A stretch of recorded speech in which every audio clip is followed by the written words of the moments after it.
Hello दोस्तों, कैसे हैं सब। मैं हिमांशु स्वागत करता हूं आप सबका आपके अपने चैनल कॉमिक वर्ल्ड पर। तो चलिए दोस्तों, शुरू करते हैं राज कॉमिक्स में बांकेलाल सीरीज की अगली कॉमिक्स, बांकेलाल की ताकत। विशालगढ़ की ओर तेजी के साथ अग्रसर बांकेलाल और विक्रम सिंह उस रात्रि विश्राम के लिए एक वृक्ष पर ही मचान बनाकर निंद्रा मग्न हो गए थे। किंतु आधी रात के समय एकाएक बांकेलाल की निंद्रा टूट गई और ये विशालकाय बिच्छू कहां से आ गया, और ये तो महाराज की ओर बढ़ रहा है। शुक्र है मेरी तरफ नहीं बढ़ा। मैं हूँ झुम झुम झुम झुम झुमरू पकड़ घुमू बन के घुमरू, मैं तो प्यार से डंक चुभोता चला। हे अब आएगा मजा। मोटा कुंभकर्ण निंद्रा में है और ये बिच्छू तो इसे काटे ही काटे, और मैं मोटे को नींद से जगाऊं मेरे ठेंगे से। बिच्छू, हाँ बिच्छू, ये बिच्छू इससे काट खाएगा। बागेलाल उठो बागेलाल, ये क्या बड़बड़ा रहे हो। तो क्या मैं सपना देख रहा था। हाय, ये तो सुबह हो गई। बाकीलाल, हमारी सुबह तो तब होगी जब हम विशालगढ़ पहुंच जाएंगे, और मेरी उस दिन जिस दिन वह सुंदर दृश्य मेरी आंखों के सामने होकर गुजरेगा। राम नाम सत्य है, सत्य बोलो गत्य है। वृक्ष से उतरकर अभी थोड़ी दूर पहुंचे होंगे दोनों की। आहा महाराज, वो देखिए। ओ बाकीलाल, वह देखो। चलो पहले वही देख लेते हैं जो आप दिखा रहे हैं। ओ, ये तो कोई ऋषि है।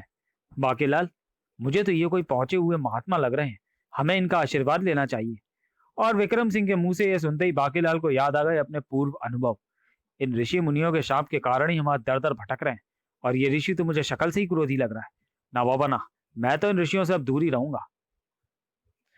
और महाराज, मैं तो पहले पेट भर के फल खाऊंगा, और जब ऋषि महाराज की तपस्या भंग हो जाएगी आशीर्वाद लेने पहुंच जाऊंगा। ठीक है बाकीलाल, किंतु मैं तो ऋषि महाराज का आशीर्वाद लेकर ही मुंह झूठा करूंगा, और तब तक तो मैं सारे फल झूठे कर दूंगा। बाकीलाल वृक्ष से तोड़ तोड़कर फल खाने लगा, और विक्रम सिंह जुट गए ऋषि की सेवा शुश्रूषा में। वाह, साधु सन्यासियों की सेवा से बढ़कर कोई सुख नहीं। पहले पेट पूजा, फिर काम दूजा। ताक, ओम आ। और टूट गई ऋषि बाल ब्रह्मचारी की तपस्या। शाप दे दूंगा। किसने मारी मुझे गुठली। मैं महाराज। नहीं, तुम मत डरो, मैं जानता हूं तुम बहुत देर से मेरी टांगे दबा रहे हो, और इसलिए तपस्या मैंने कुछ देर बाद भंग करी है। क्रोधित ऋषि ने इधर उधर निगाहें दौड़ाई तो ओ, वह रहा वो शैतान मानव जो बंदरों की तरह वृक्ष पर चढ़ा ताकत के फल खा खाकर गुठलियां इधर उधर उछाल रहा है। वह बाकेलाल है ऋषि महाराज, मेरा साथी। खाए जाओ, मजा तो तब आएगा जब ऋषि विक्रम सिंह को कोई शाप दे देगा। हे। ओ, मैं बाकेलाल को शाप देता हूँ कि ताकत के जितने फल बाकेलाल ने खाए हैं उनकी ताकत बाकेलाल के शरीर में तो दिखाई पड़ेगी, लेकिन उसका शरीर फुस्सी ही बना रहेगा, और उस वृक्ष के सभी फल भी विषैले हो जाएंगे। अब जो भी उन्हें खाएगा वो बूढ़ा हो जाएगा। ही। अब ये फल किसी को नहीं ललचाएंगे, और जो भी यहाँ पहुंचेगा वो सीधे आकर मेरे पांव दबाएगा। महाराज, बाकेलाल पर रहम कीजिए। अगर वो तुम्हारा साथी ना होता तो हम उसे जलाकर भस्म कर डालते। हाँ, तुमने हमारी जो सेवा की है उसका फल भी हम तुम्हें जरूर देंगे। ये लो, इस फल को तुरंत खा लो। इसके फलस्वरूप तुम किसी से ताकत के मुकाबले में पराजित नहीं होगे। कचर कचर, जैसी आपकी आज्ञा ऋषि महाराज। और ऋषि ने विक्रम सिंह को वह अवधि भी बता दी जब तक कि उस वरदान का असर कायम रहना था। उसके बाद ऋषि बाल पुनः तपस्यारत हो गए, और बाकेलाल को शाप के विषय में बताया तो वो बहुत दुखी होगा। अरे महाराज, आप आशीर्वाद ले आए। ले आए हो तो ऊपर आकर फलों का आनंद लीजिए। और फल हैं अब ऊंचाई पर, जहां पहुंचने से पहले विक्रम सिंह के बोझ तले कोई ना कोई टहनी जरूर दम तोड़ जाएगी, और फिर आओ। और बाकेलाल पके फल के समान नीचे आ पड़ा। टपाक, आओ, मर गया। बाकेलाल, तुम्हें चोट तो नहीं लगी ना। महाराज, बाकेलाल ने तो इससे भी बड़ी बड़ी चोटें सही हैं। ये तो मामूली सी चोट है जो मुझे लगी ही नहीं। तभी जैसे चमत्कार हो गया। अरे बाकेलाल, तुम्हारा शरीर तो गांवा पहलवान को भी मात करने लगा है। सच महाराज, मुझे भी अपने अंग प्रत्यंग में नई ताकत का एहसास हो रहा है। बाकेलाल, ये सारी करामत फल खाने से हुई है। देखिए महाराज, एक जोरदार सांस भरते ही मेरे शरीर की मांसपेशियां उभरकर गामा पहलवान को चुनौती देने लगी हैं। और तभी ग्रर, गामा तो मेरा ही नाम है, यह मानव मुझे चुनौती देने की सोच रहा है। अगले ही पल क्रोध से भरकर गैंडे ने बाकी को जड़ दी एक टक्कर। मरा। और दे गामा को चुनौती। हे। बाकेलाल को भी आ गया ताव, और इस बार पलटकर गैंडे को थाम लिया बाकेलाल ने। पता नहीं मुझे क्यों लग रहा है कि मैं उसे उठाकर फेंक दूंगा। बाकेलाल अपनी ताकत की असलियत नहीं जानता। उफ, मुझे ही कुछ करना होगा वरना गैंडा बाकेलाल की हड्डियां गिन देगा। विक्रम सिंह ने चुपके से गैंडे के पेट में जड़ा हुआ शक्तिशाली घूंसा था। मेरे बाकेलाल पर अपनी आंखें टेढ़ी मत करियो रे गैंडे। और ऋषि बाल के फलस्वरूप विक्रम सिंह के एक ही घूसे की चोट से गैंडा धराशायी होकर लुढ़क गया। ओह, अभी तो मैंने इसकी थूथनी ही पकड़ी थी, उठाकर पटकने से पहले ही निकल गए इसके प्राण तो। प्रसन्नता से उछल पड़ा बाकेलाल। याहू महाराज, मैंने गैंडे को केवल छू कर परास्त कर दिया। हाँ बाकेलाल, मुझे तुम पर और तुम्हारी ताकत पर नाज है, किंतु अब आगे बढ़ना चाहिए। काश महाराज, मैं इस गैंडे की खाल को भी अपने साथ ले जा पाता। बेचारा बाकेलाल। उसी समय उस वन से गुजर रहा था राजा का रथ। राजा अक्कड़ बक्कड़ जिंदाबाद। अक्कड़ बक्कड़ बम्बे बो, 80 90 पूरे 100 में लगा धागा, चोर निकल के भागा। भागा रे भागा। बस कीजिए महाराज, और गुलगुली मत कीजिए, मेरे दांत बाहर गिर जाएंगे। और तभी, अरे रे ये क्या, ये तो हमारे घोड़े ही हमारे रथ से निकल कर भाग गए। मेरी है नहीं, मेरी है। ओ, घोड़े रथ से निकल भागे। ओ, जान पर बनी है, मगर ये कब हंसी कर रुकने का नाम नहीं ले रही है। महाराज, गुलगुली भी तो बहुत जोर से करते हैं। अरे कब रुक जा। बचाओ, पकड़ो घोड़ों को। और इधर घोड़ों की उस भागम भाग का कारण सामने था। मैं हूँ रेखा घोड़ी, तुम दोनों में से जो भी मुझसे शादी करना चाहता है वो मेरे पिताश्री से आकर मेरा मतलब मेरा खुर मांग ले। रेखा, ओ रेखा, जब से तुझे देखा चना दाना चारा दुश्वार हो गया। मैं घोड़ा था, काम का बेकार हो गया। मैं आज ही अपने पिताश्री को लेकर तुम्हारे पिताश्री से मिलने आता हूँ। तभी वहां सैनिक पहुंच गए, उन्होंने फौरन जकड़ ली घोड़ों की लगामें। साक साक। चलो निर्लजों, महाराज से नमक हरामी करते हुए तुम्हें जरा भी शर्म नहीं आई। चले थे मुझसे शादी करने, ये मुंह और चने की दाल। इन्हीं कोड़ों के डर से तुम्हें किसी घोड़ी की तरफ आंख उठाकर भी नहीं देखता। जबकि इधर, हाय मर गए रे। अरे कमबख्त सैनिकों, कहाँ चले गए? हमें रथ के नीचे से बाहर के यमराज स्वयं आकर निकालेंगे। महाराज, सैनिक जरूर घोड़ों को पकड़ने गए हैं। जब तक सैनिक नहीं लौट आते हम अक्कड़ बक्कड़ बम्बे को खेलते हैं। आए मेरी कमर। रुक ही नहीं रहे हंसी, बल्कि महाराज का थोबड़ा देखकर और तेज हो रही है। कमर रे। चुप हो जा कोचवान के बच्चे, हंसी को लगाम दे वरना बाल नोच कर गंजा कर दूंगा। तभी बाकेलाल और विक्रम सिंह उधर से गुजरे। अरे बाकेलाल, वो देखो, उन्हें हमारी मदद की जरूरत है। ओह, लग तो ये कोई राजा रहा है, मगर शायद इसके पास घोड़े नहीं होंगे और रथ ही ये खुद चलाने की कोशिश कर रहे होंगे। ओ जल्दी करो, मैं इस जगह का राजा हूँ, राजा अक्कड़ बक्कड़, हमें इस मुसीबत से निकालो। ओह, आप चिंता ना करें महाराज, बाकेलाल इस रथ को अपनी केवल एक उंगली से उछाल फेंकेगा। ओ, बाकेलाल की ये चेष्टा निश्चित ही असफल होगी। ओह, मैं कि जितना हंसी रोकने की चेष्टा करता हूँ, कोई ना कोई आकर मुझे फिर हंसा देता है, जैसे अब ये बाकेलाल। बाकेलाल ने अपनी ताकत का प्रदर्शन किया।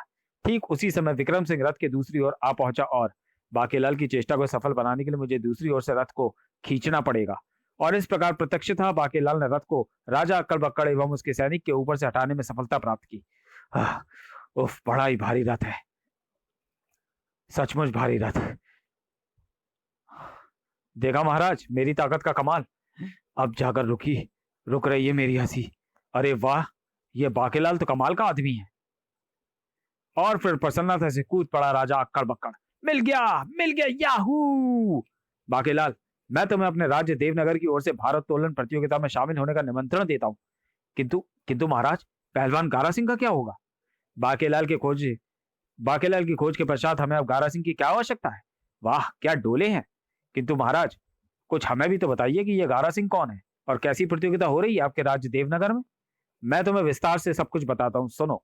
मैंने देवनगर में एक भारोत्तोलन प्रतियोगिता का आयोजन किया है, जिसमें कई राज्यों के नामी गिरामी पहलवान हिस्सा लेने के लिए देवनगर में पहुंच चुके हैं। जैसे मच्छर पहलवान ही जीतेगा यह प्रतियोगिता। इस बार का खिताब चट्टी पहलवान के नाम। सीकड़ी पहलवान के आगे भला कौन टिकेगा? तमगा पहलवान, मैं तो कई दिन से जंगल पानी भी नहीं गया, ताकि जितना खाता हूं उतना ही निकल ना जाए और ताकत बनी रहे। किंतु मेरे लिए बड़े खेद का विषय था कि मेरे राज्य में आयोजित इस प्रतियोगिता में मेरे राज्य का कोई भी पहलवान हिस्सा नहीं ले रहा था। महामंत्री मूछ के बाल, यह बड़े शर्म का विषय है कि हमारे इतने बड़े राज्य में एक भी पहलवान ऐसा नहीं जिसे हम अपनी ओर से इस प्रतियोगिता में शामिल कर सकें। जी हाँ महाराज, हमें चुल्लू पर पानी में डूब मरना चाहिए। जल्दी से खड़े होकर कहा सेनापति बदला सिंह ने। किंतु महाराज, गारा सिंह है तो सही। सेनापति बदला सिंह, हम गारा सिंह जैसे घमंडी पहलवान को अपनी ओर से इस प्रतियोगिता में शामिल करना नहीं चाहते। राजा के बच्चे, दाल दाल कच्चे, अगर तूने ऐसा किया तो मैं तेरा तख्ता पलट दूंगा। महामंत्री मूछ के बाल अत्यंत गंभीर थे। किंतु महाराज, जब राज्य में कोई और पहलवान नहीं है तो फिर मैं गारा सिंह को ही इस प्रतियोगिता में शामिल करना होगा। शायद आप ठीक कहते हैं महामंत्री जी। किंतु महाराज, गारा सिंह की शर्त के मुताबिक वह तभी इस प्रतियोगिता में हिस्सा लेगा जब आप स्वयं अखाड़े में जाकर उसे प्रतियोगिता में हिस्सा लेने को निमंत्रित करेंगे। ठीक है, हम स्वयं वहां जाएंगे। और हम गारा सिंह को इस प्रतियोगिता में शामिल होने का निमंत्रण देने जा ही रहे थे कि चमत्कारी ढंग से तुमसे मुलाकात हो गई। बोलो बाकीलाल, क्या तुम इस प्रतियोगिता में भाग लेने को तैयार हो? इस प्रतियोगिता में देवनगर के पहलवान को विजेता बनने पर 5 हाथी, 10 घोड़े, एक शानदार रथ, स्वर्ण मुद्राएं, हीरे पन्ने और 2 सप्ताह तक शाही मेहमान का दर्जा प्राप्त होगा।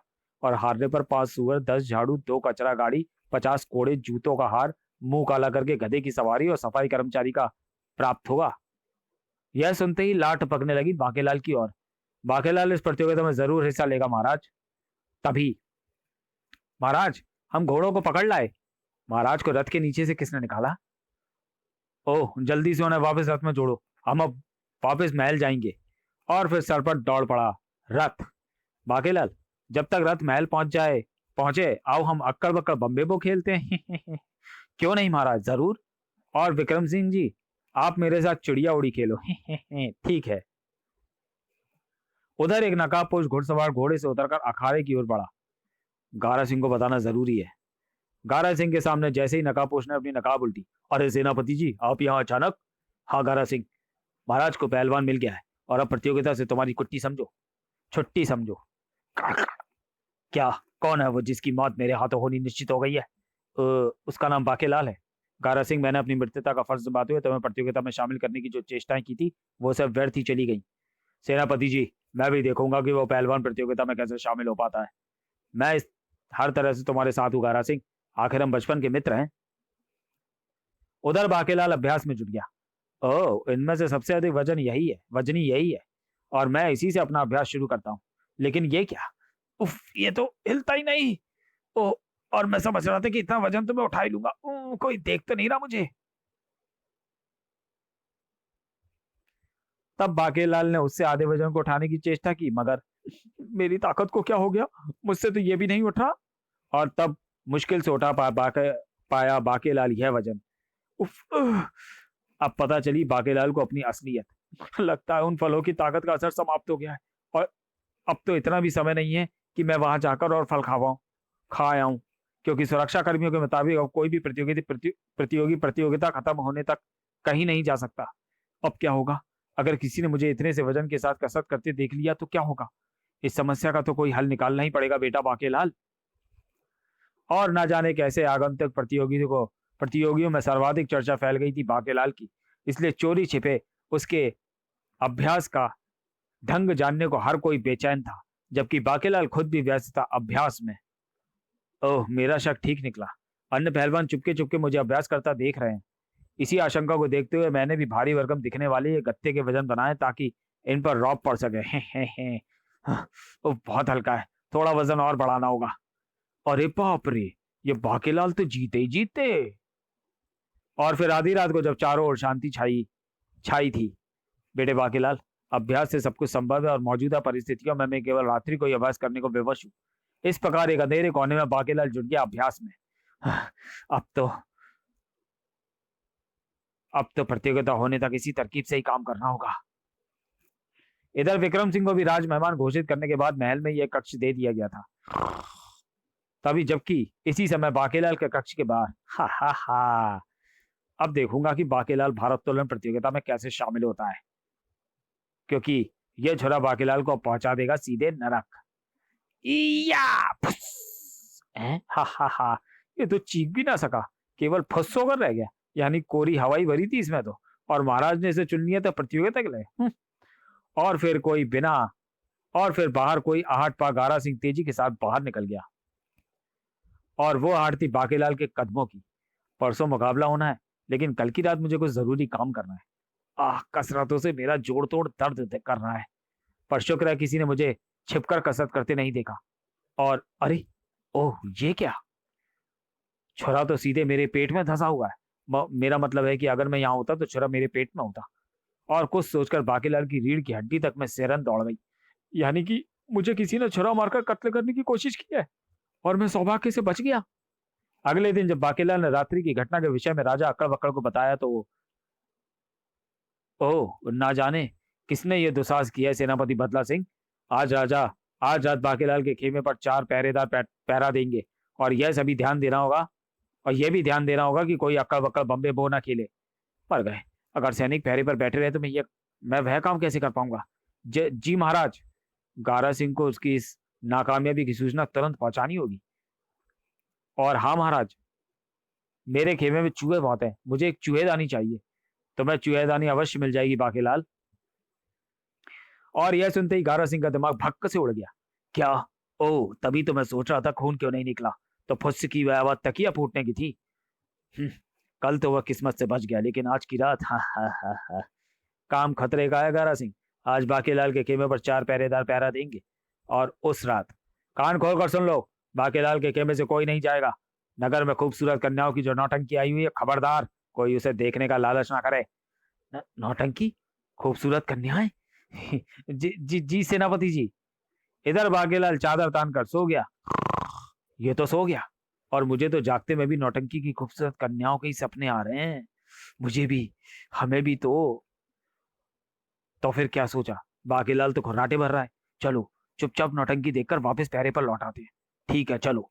लेकिन अगर पीछे से कोई अनहोनी हो गई तो? आधी रात तक कोई नहीं आया तो अब क्या आएगा? मैं जानता था कि सेनापति द्वारा दिया गया नौटंकी देखने का लालच जिन्हें रोक नहीं पाएगा।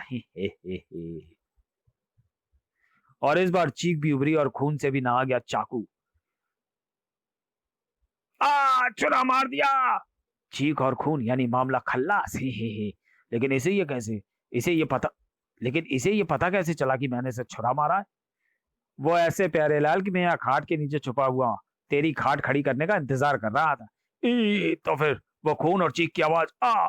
वो चीख की आवाज तो बेटे मेरी ही थी, लेकिन वह खून था उन चूहों का जिन्हें मैंने इस तकिया में बंद कर दिया था। खतरे का आवाज होती गारा सिंह ने वह मटका उठाकर बाकीलाल पर दे मारा। बच बेटा बाकीलाल, योजना विफल, तुरंत भाग निकलने में ही भलाई है। अगले ही पल गारा सिंह यहाँ जा और वह जा। ओह कमबख्त भाग गया, लेकिन ये पहरेदार सैनिक कहाँ गए? बाकीलाल ने इधर उधर देखा। यहाँ तो एक भी सैनिक पहरे पर नहीं है। अगर मैं इन पहरेदारों के भरोसे रहता तो आज जरूर मारा जाता। लेकिन बेटे बाकीलाल, तेरे लिए ये सुनहरा अवसर है। चल शुरू कर दे अपना काम। और इस बात पर मेरे सैनिकों से भी नाराजगी दूर हुई।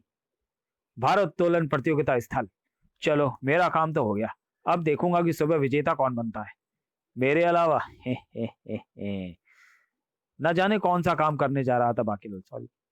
किंतु बाकीलाल की निगाहों में ना आ सके वो चारों पहरेदार। ये बाकीलाल यहाँ प्रतियोगिता स्थल पर क्या करने आया था? अपनी जुबानें बंद रखो। अगर हमने किसी से पूछा, कुछ कहा, तो यह भेद खुल जाएगा कि हम रात में बाकीलाल के खेमे पर पहरा देने की बजाय प्रतियोगिता स्थल पर कैसे पहुंच गए। अगला दिन था मुकाबले का। मुकाबला शुरू करो, मुकाबला मुकाबला मुकाबला। मुकाबले में हिस्सा लेने आए सभी पहलवान भी मंच पर आ पहुंचे थे। बाकीलाल के रहते प्रतियोगिता में हमारी जीत असंभव है। एक बार प्रतियोगिता शुरू होने दो, फिर पता चल जाएगा कि कौन जीतेगा, यानी बाकीलाल। मनी मन बेहद प्रसन्न था बाकीलाल। फिर वहां पहुंचे राजा अक्कड़ बक्कड़ और विक्रम सिंह। चिड़िया उड़ी खेलकर मजा आ गया, क्यों विक्रम सिंह जी? जी हाँ महाराज, इस खेल की यही विशेषता है कि जो मर्जी उड़ाए जाओ। तब महामंत्री मुझ के बल प्रतियोगिता आरंभ हो। जी महाराज। और सबसे पहले आ रहे हैं मछेरा राज्य के मच्छर पहलवान। मैं इस वजन को अपनी एक उंगली से उठाऊंगा। हाँ हाँ उठा, एक उंगली से देखता हूं कैसे उठाता है। और छड़ तो टूटेगी बेटे। बेटे मच्छर, रात को मैंने इसे रेतने में बड़ी मेहनत की है। मच्छर पहलवान तो मच्छर ही निकला। ये छड़ कैसे टूट गई? फिर आया तमगा पहलवान। दिल थाम कर बैठिए, इन्होंने भारोत्तोलन प्रतियोगिता में बहुत से तमगे हासिल किए हैं और अब एक तमगा और बढ़ जाएगा मेरे सीने पे। लेकिन अपनी पूरी ताकत लगाकर भी तमगा पहलवान हिला तक ना सका उस वजन को। उफ, ये उठ क्यों नहीं रहा? ये तमगा भी गया। मैंने इसका वजन जमीन से चिपका दिया है। 10 पहलवान मिलकर भी इसे नहीं उठा सकते। मैंने उसका वजन जमीन से चिपका दिया है। 10 पहलवान मिलकर भी इसे नहीं उठा सकते। इधर राजा अक्कड़ बक्कड़ के चेहरे पर थी अपार चमक। विक्रम सिंह, मुझे लग रहा है कि हमारा बाकीलाल ही जीतेगा। जी हाँ महाराज, मुझे भी यही लग रहा है। और मुझे तो इसमें बाकीलाल की ही कोई चाल दिखती है। मुझे भी लगता है बाकीलाल यही गड़बड़ी करने प्रतियोगिता स्थल पर रात्रि को गया था और सीकड़ी पहलवान भी लुढ़क गया। मैंने इसके वजन की छड़ पर चिकनी मिट्टी लगा दी थी, जिससे कि ये छड़ उठाते इसको गिरना ही था। और अब आपके सामने है चड्डी पहलवान। अरे, चड्डी पहलवान कहाँ गया? चड्डी पहलवान यहाँ होता तब भी कुछ ना कर पाता, क्योंकि मैंने उसके वजन की छड़ पर खुजली की दवा मल दी है। बाकी तेरी भी बुद्धि का जवाब नहीं। इधर चड्डी पहलवान का नाम आखिरी बार पुकारे जाते ही मैं आ गया, मैं आ गया। मेरी चड्डी का नाड़ा टूट गया था, मैं उसे ही बदलने गया था, लेकिन इससे पहले कि चड्डी पहलवान वजन उठा पाता, मिल गई मुझे छीछी करने की जगह। अरे, पहले इस गंदगी को यहाँ से साफ करो।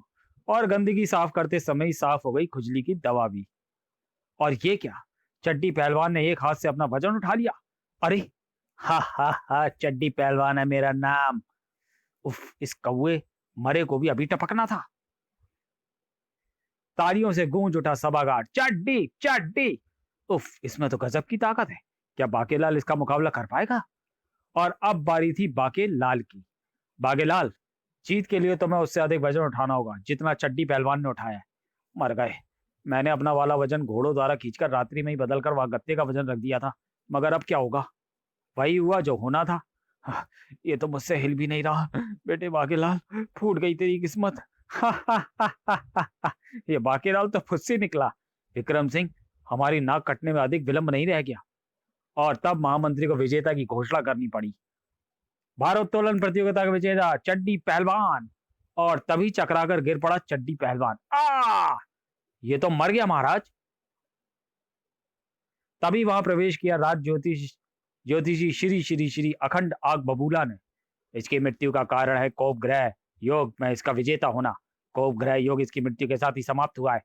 ओ, इसका मतलब कि अगर हम विजेता बनते तो हमारी भी मृत्यु निश्चित थी। ओ महाराज, अब समझ में आया कि बाकेलाल ने स्वयं भी यह प्रतियोगिता जीतने की चेष्टा क्यों नहीं की। क्या मतलब? क्या बाकेलाल को मालूम था ऐसा होने वाला है? और तब उन पहरेदार सैनिकों में से एक ने कह सुनाया रात वाला किस्सा, जिसे सुन रहा था बाकेलाल भी। और तब, बाकेलाल, क्या ये सच है? जी हाँ महाराज, मुझ पर शिव जी की बहुत कृपा है और उन्होंने ही मुझे इस योग के होने की भविष्यवाणी की थी। इसलिए मैंने ऐसी चाल चली कि कोई भी प्रतियोगी प्रतियोगिता में कोप ग्रह योग टलने तक विजेता ना बने। फूटी किस्मत मेरी। आज बाकेलाल के कारण हमारे प्राण बच गए। ओ, मैं भी कहूँ कि आखिर वजन मुझसे उठ क्यों नहीं रहा। और मैं भी तपस्यारत होने के कारण ये बात ना बता सका। तब, मेरे प्यारे बाकेलाल, आग गले लग जा। मोटा मुच्छड़ खुद तो मजे से वहां बैठा है और यहाँ फूट रही है मेरी किस्मत। तभी राजा अक्कड़ बक्कड़ ने ऐलान किया, हमें चड्डी पहलवान की मृत्यु का सख्त अफसोस है। आज नगर में कोई अक्कड़ बक्कड़ बम्बे बो नहीं खेलेगा, किंतु साथ ही मैं प्रतियोगियों को अपनी ताकत के प्रदर्शन का एक अवसर और देने का ऐलान करता हूँ। और यही अवसर था बाकीलाल के लिए भी। किंतु महाराज, इतनी जानें बचाने के लिए मैंने जो मेहनत की है उससे मैं बहुत थक गया हूँ, इसलिए मेरी ओर से इस प्रतियोगिता में विक्रम सिंह जी भाग लेंगे। ओ, मगर मुझे कोई ऐतराज नहीं। अब फंसेगा मुच्छड़, आखिर उसकी भी तो कुछ बेइज्जती हो। फिर शुरू हुई प्रतियोगिता। वाह, मच्छर पहलवान वजन उठाने का शानदार प्रदर्शन किया। वाह, अब आएगा मजा जब मोटा धड़ाम से नीचे गिरेगा।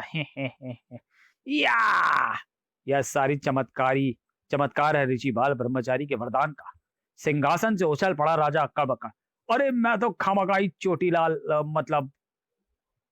मतलब बाकीलाल के पीछे पड़ा था। ताकत का असली बादशाह तो विक्रम सिंह है। याहू! ग्रर! इस प्रतियोगिता का विजेता घोषित किया जाता है विक्रम सिंह को, क्योंकि इन्होंने सभी पहलवानों से अधिक वजन उठाकर कीर्तिमान स्थापित किया है। फिर कौन पूछता बाकीलाल को? विक्रम सिंह, आज इस जीत की खुशी में हम सारा दिन तुम्हारे साथ अक्कड़ बक्कड़ बम्बे बो खेलेंगे। महाराज, एक बार चिड़िया उड़ी, तोता उड़ा, भैंस उड़ी भी खेलेंगे। वाह! और जब मिले बाकीलाल और विक्रम सिंह, महाराज, आपकी ताकत का क्या राज है? ऋषि बाल ब्रह्मचारी। और यही उचित अवसर जान विक्रम सिंह ने बाकीलाल को वृक्ष के फलों के विषैले होने और अपने वरदान के विषय में बता दिया। यह सुनते ही बाकीलाल फिर वहां ना रुका और जा पहुंचा ऋषि सामने। ऋषि के बच्चे, ऐसा सबक सिखाऊंगा कि अपना नाम भूल जाएगा। बाकीलाल ने एक लंबा डंडा ढूंढा और वह सांप ठीक ऋषि के सिर पर झूल रहा है। अब मैं इसे इस बात से ऋषि पर गिरा देता हूँ, यह ऋषि को डस लेगा। हे अब पता चलेगा बच्चों को। सांप ऋषि पर आ गिरा। अब भाग ले बेटा बाके, क्योंकि अभी तो तुझे बदला लेना है राजा अक्कड़ बक्कड़ से भी, जिसने विक्रम सिंह के विजयी होने पर तुझे चोटीलाल कहा था। इधर ऋषि की तंद्रा तुरंत ही भंग हुई और अचानक सर्प को रेंग कर एक तरफ जाते देख उसकी प्रसन्नता का कोई ठिकाना ना रहा।